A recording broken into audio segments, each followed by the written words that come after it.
अंडा 50 रुपये. वो तो 20 रुपए का दे रहा है पीछे. न भाई जाना तो ये कुरानी देसी अंडा. हाँ? कुरानी देसी अंडा. वो क्या होता है? मुर्गी का अंडा. तो पीछे उसको मुर्गे का दे रहा था 20 रुपए का. अंडी का नहीं पारमी अंडा होते हैं. फार्मी नहीं था, यही पीला वाला था. ये अंडा कुरानी. कुरानी अंडा हाँ. है. कुरानी अंडा क्या होता है? मुर्गी का अंडा. मुर्गी का होता है. पीछे मुर्गे का अंडा है. मुर्गी का अंडा. अच्छा, तो मुर्गा भी देता है अंडा? हाँ. भैंस भी देती है? ये अच्छा. उर्दू नहीं आती? उर्दू तोड़ थोड़ा थोड़ा. आपका नाम? साजिद अली. साजिद अली. कौन सी जगह है? मेरा जगह है. मेरा जगह तो है. नाम क्या है इसका? स्पिनोबो. हाँ? स्पिनोबो ना. स्पिनो बोना.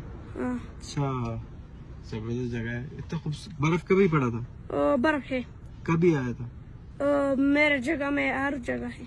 अच्छा अच्छा. स्कूल जाते हो? ये कौन से स्कूल जाते हो? गवर्नमेंट हायर सेकेंडरी स्कूल अच्छा. शाहराबाद.